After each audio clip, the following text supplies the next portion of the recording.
సంతోషంగా ఉంది. ఈరోజు మన కల్లూరులో సత్తుపల్లి ముఖ్య నాయకుల సమావేశం నిర్వహించడం చాలా సంతోషంగా ఉంది. దీనికి ముఖ్య అతిథిగా ఇచ్చేసిన గడవ శ్రీనారాయణ గారికి, అలానే మా రామకృష్ణ గారికి, వేదిక మీద ఉన్న ప్రతి ఒక్క పెద్దలకి హృదయపూర్వక నమస్కారాలు. ఇక్కడికి ఇచ్చేసిన వీర మహిళలకి, జన నాయకులకి, జన సైనికులకి చెప్పాలని చాలా అంటే చాలా సంతోషంగా ఉంది. కల్లూరులో ఇది జరగడం ఇంకా సంతోషంగా ఉంది.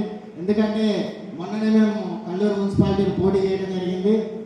పోటీ చేస్తే సరైన ఓటుని మేము సంపాదించుకోలేకపోయాములే, కానీ జనాలలో కళ్యాణ్ బాబు అంటే ఉన్న అభిమానం ఏంటనేది మేము తెలుసుకోవడం జరిగింది. ఇప్పటికి కూడా ఆ పదానికి అలా సరదాగా వెళ్ళొస్తుంటే గాజు గ్లాస్ అబ్బాయి వచ్చాడని ప్రజలంతా కూడా చూస్తుంటే చాలా ఆనందంగా ఉంది.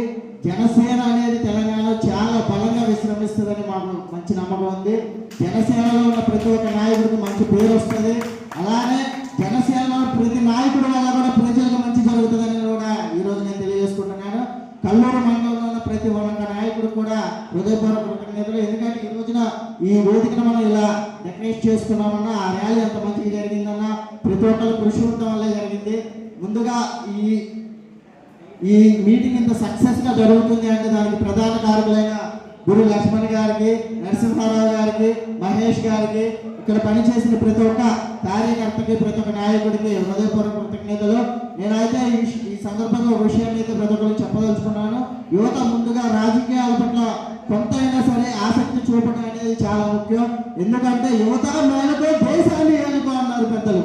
కానీ నేటి యువత ఒక నాయకుడి పక్కన దిగి ఒక స్టేటస్ పెట్టుకోవడం వల్ల మాత్రమే ఆగిపోతున్నారు. ఒక నాయకుడి పక్కన ఫోటో తీసుకున్నామా, దాన్ని స్టేటస్ పెట్టుకున్నామా, దాన్ని 100 మంది చూసారా, 1000 మంది చూసారా, వాళ్ళు చప్పట్లు కొట్టారా, లైకులు కొట్టారా అనేది మాత్రమే మనం చూస్తున్నాం. కానీ మనం జనాల్లోకి వెళ్ళి అదే యువత సేవ చేస్తే కొన్ని లక్షల మంది మెచ్చుకుంటారు, కొన్ని 100 మందికి అది ఉపయోగపడుతుంది అనేది యువత అనేది గుర్తించట్లేదు. కాబట్టి యువత రాజకీయాల్లోకి రావాలి. ఆ యువత రాజకీయాల్లోకి రావడానికి కూడా సరైన ప్లాట్ఫామ్ అనేది జనసేన ప్లాట్ఫామ్ మాత్రమే.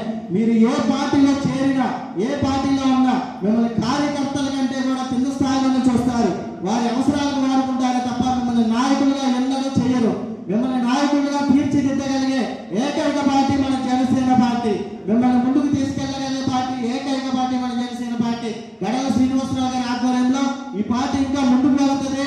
ఎంతో మందికి మంచి జరుగుతుంది అనే నమ్మకంతో సెలవు తీసుకుంటున్నాను. జై జనసేన, జై జన్. వచ్చిన రోజు మనం మాట్లాడదాం తమ్ముడు, కూర్చో అన్నారు. నేను ఆ రోజు అనుకున్నా, నా ఒక్క కొడుకు కోసం చూసుకుంటే నాలాంటి కొడుకులు 100 మంది ఉన్నారు ఈ జిల్లాలలో, ఈ రాష్ట్రాలలో, ఈ తెలంగాణలో చూసి ఆలోచించి ఆ రోజు జెండా పట్టుకున్న జనసేన జెండా. ఈ రోజు నేను ఆటో డ్రైవర్గా ఉండుకుంటూ కూడా జనసేన నిలబడ్డ తర్వాత కొంతమంది నాయకులు నాకు ఫోన్ చేసి బెదిరించారు. ఆ పార్టీ ఇక్కడ లేదు, రేపు పొద్దున వస్తే కూటమిలో వస్తుంది, మీరేం చేస్తారు, నువ్వేం చేయగలవు అని అడిగితే నేను ఏది చేయనండి, నేను రాను, నీ అమ్మటి నేను తిరగను. నేను కళ్యాణ్ గారి జెండా పట్టుకున్నా, కళ్యాణ్ గారితోనే ఉంటా, జనసేనలోనే ఉంటా. అదేవిధంగా బండి నరేషన్ వచ్చిండు, తమ్ముడు ఏంటి తమ్ముడు మీద జనసేన జెండా మా ఏమన్నా అబ్బా నేను నుంచోటన్నా, మరి నువ్వు నుంచోటవా అన్న. మాది లవ్ మ్యారేజ్, ఎస్టీ. మా ఏమంటే అట్లక బాబా పిల్లలు ఉన్నారు కదా, నేనున్నా, నా వెనక బండి నరేషన్లో ఉండవు, ఆ వెనక పవన్ కళ్యాణ్ గారు ఉన్నారు, నువ్వు నుంచో నేను నుంచుంటా, మళ్ళీ సామాన్య రాజకీయం ఎలా ఉంటుందో చూద్దామని చెప్పేసి నిలబడ్డా.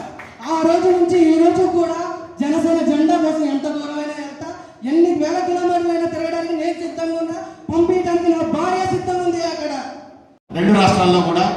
సో అలాంటి అవకాశాన్ని మళ్ళీ ఈరోజు మన అధ్యక్షులు పవన్ కళ్యాణ్ గారు మీ అందరికి కల్పించారు.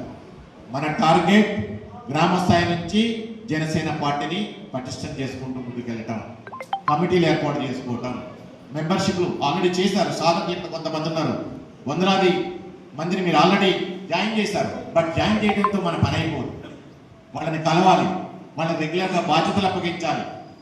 సో ఆ సాధకులందరూ ఆ పని చేస్తున్నారా లేదా, నాయకులందరూ అది పని చేస్తున్నారా లేదా, ప్రతి గ్రామంలో కూడా మన జనసేన జెండా దిమ్మె ఉందా లేదా, ప్రతి ప్రోగ్రాంలో మన జనసేన పార్టీని ఆవిష్కరించుకుంటున్నావా లేదా, ఇక్కడున్న ప్రతి నాయకుడిని కార్యకర్తని అడుగుతున్నా, మీ ఇంటి మీద జనసేన జెండా ఎగురుతుందా లేదా, ఆ ఊర్లో ఒకరు కానివ్వండి, 2 కానివ్వండి, 10 ఎంతమంది అయినా ఉండండి, మన జనసేన జెండా ఎగరాలి.